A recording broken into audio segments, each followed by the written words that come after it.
For this video, we're going to build out these three grungy glitch effects.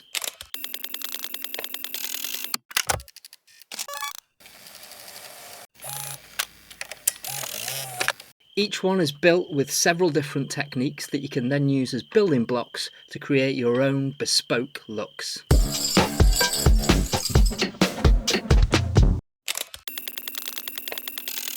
Alright then, so we're inside of Fusion and I've just got a very basic setup going here with some text merged over a white background. If you want to copy my text settings, you can see those here. I find for this kind of thing using nice kind of chunky typefaces works really well. So the first thing that we're going to do with this one is we're going to use the offset node to create some distortion in the image. So we'll just grab that from our node menu there and pop it in just below the text. Now what we're going to want to do is we're going to want to put something into this green input which tells the offset how to deform the text input. So I'm going to grab this paper texture and just pop that into the green input there. So if we go through into the offset node and just start playing around with some of these settings. Incidentally, if you want a more in-depth explanation of what the offset node does, have a look at my crocodile effects video because that's in there. So if we start playing around with the offset controls, you can see that you can quite quickly get some really interesting effects going on just with these controls here, and then you can also play around with the scale like this as well. And it just leaves this really interesting sort of battered edge with this particular texture anyway. Now obviously you can put whatever texture you want in here and the textures that you use will dramatically affect the way that this comes out. So let's just get that set up a little bit more. I think I'll just adjust this vertical offset a tiny bit like that, and let's bring the scale down to something like that. That's looking good. Okay, so what we can also do now as well is we could add a mask in here just onto the back of the paper texture, and then that will just mask out exactly where the effect is happening, and you can soften up the edge a little bit so that it sort of blends in better.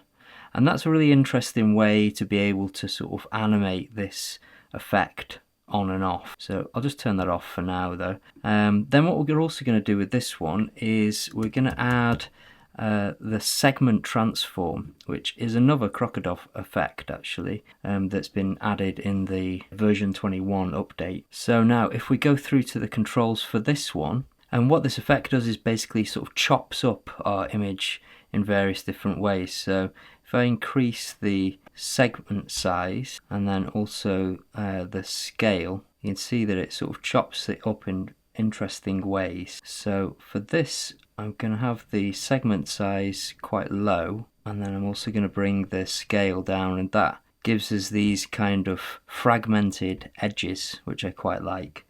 And then finally, to complete our look, we're just going to add a grain node just to give the whole thing a nice sort of little bit of texture here, and we adjust that to taste. And that's that one pretty much done. The nice thing about especially these crocodile effects is if you go through into the render, you can adjust the warp, and that essentially takes the whole effect off if you take it right down to 0. So if you want to kind of quickly animate onto the full effect and off again, that's a really good way to do that. And so you could just sort of set it up how you want it to look and then just animate these warp controls. So for this one, we're starting off with a very similar setup. You can see my settings for the text node there if you want to copy them. And then the first node that we're going to add to this is the prism blur. And that creates this really cool effect that looks a little bit like chromatic aberration. So if we have a look in the controls for the prism blur, the two controls that are really going to make the biggest difference in this node are the top two, the blur strength and the aberration distance. So after that one, I'm going to add a mosaic blur. And this is a really kind of unusual effect where it adds this sort of pixelation. and you've got controls for, you can have squares, hexagons, or triangles. I'm going to use triangles for this particular example. And then you can change the size of the pixels, like this, with the top control. And then the aliasing almost adds like a blurry effect to it. So let's just get this dialed in, something around there. And then what I'm going to do is I'm going to add a displace node. And displace node is very similar to the offset node that we used in the last example. And we're also going to use another textured image to displace our text. So for this one, I'm going to grab one of these glitch textures. So pop that in here. Now for these textures, I'll leave a link in the description for these particular ones that I'm using. Obviously you can use any textures you want though, they're very easy to find on the internet. The one thing I would say is to make sure that whatever textures you use, you resize them so that they're the same size as the timeline that you're using. So I'm currently on a 1080 timeline and all of these textures are 1080 aspect ratio, and it just means that everything kind of lines up really well and you don't have to start resizing these images within your node tree. So anyway, let's have a look at what this is doing then. So we've got the glitch text going into the displace here, and if I bring up the refraction strength, you can see that it's starting to displace the text in this really awesome way. Makes it look really kind of fractured and broken, which is great for these kind of glitchy effects that we're trying to get. So that's that one. And as before, like, the thing to do with these is to really find certain settings that you can animate. So this refraction strength, for example, is a great one to keyframe, so you can actually have some movement in the text like this. And if you animate a few different controls, then you can really get something interesting going on. As before, you can also pop a mask over these. So you could put a mask just on the displacement, for example, like that, so that you can kind of animate it on in interesting ways like that. But you could also just put this same mask on these other effects like this, and then that's an interesting way to just bring on the entire effect all at once, like that. So that's an interesting thing to play around with as well. So for this last example, we're going to go a little bit deeper and do something a little bit more complicated and sophisticated. So the first thing I'm going to do is I'm going to add an offset to the text node here. And then I'm also going to add a sort node. And again, this is yet another one of the Krokodov effects that I included in my Krokodov effects video recently. So for an in-depth explanation of that, you can look at that video. And then what we're going to do is we're going to take another output from the text and we're going to pop it into the yellow input of this sort node. And then we're going to take an output from the sort node and we're going to use that as the diffraction map for the offset, like this. So just so we can see what's going on, let's open our second viewer up and let's pop this sort node in there. So we're going to use a vertical direction and we'll start off by just playing around with the, I'm also going to do it by line and then play around with the line length. Like this. You can see in that other viewer what that's doing.